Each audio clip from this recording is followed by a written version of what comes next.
দেখো এখন বাজে ঠিক 4:35, ঠিক আছে? আর এটা রাত্রেবেলা 4:35। আমি একটু আগে আমার সাথে স্নেহা ঝামেলা হয়েছে প্রায় ওই 1টা নাগাদ। আমি রাগ করে ঘর দিয়ে বেরিয়ে এসেছি, ঠিক আছে? ওর সাথে আমার সেই ঝামেলা হয়েছে। তো ঝামেলা হওয়ার পরে আমার ব্লক করে দিয়েছে, ঠিক আছে? ওর ব্লক করে দেওয়ার পরে আমি একটা জিনিস বুঝতে পেরেছি, দেখো নারী না অনেক নরম একটা জিনিস, বুঝলে তো? ওরা অনেক নরম জিনিস, ওদেরকে একটু আঘাত দিলে না ওরা মানে ওরা যা ইচ্ছা তাই করে ফেলতে পারে। তো তোমাদেরকে বলছি যে তোমরা যখন মানে তোমাকে কোনো নারী ভালোবাসবে না, তখন তোমরা একটা কাজ করবে। কি হয় বলো তো, নারী যখন একটু চিল্লে ওঠে না, ধরো তোমার প্রিয় মানুষটা চিল্লে উঠলো, তো তখন তুমি কি করো? রেগে মেগে তুমিও ফোন কেটে দাও, এই সেই করে দাও। বাট এগুলো করা উচিত না। বা তোমার কখনো কোনো কিছু, তোমার কোনো জিনিস তার উপর চাপানোর চেষ্টা করবে না। বোঝার চেষ্টা করো যে সে কি চায়, সে কি তোমার থেকে এক্সপেক্ট করে।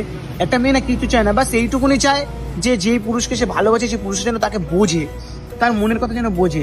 ধরো সে তখন ওই জিনিসটা চাইছে না, বাট তুমি বলছো না করতেই হবে, এই করতে হবে। ধরো বলছো সে যেতে চাইছে না, এরকম কোনোদিনও করবে না। কেন বলতো, নারী কখনো এরকম পছন্দ করে না।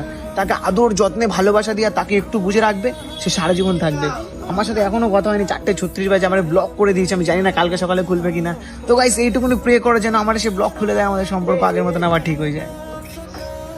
मेरी दुनिया तुम ही हो, तुम ही आसरा, दुआएं सुनो, सजाएं सुनो, मुझे प्यार हुआ था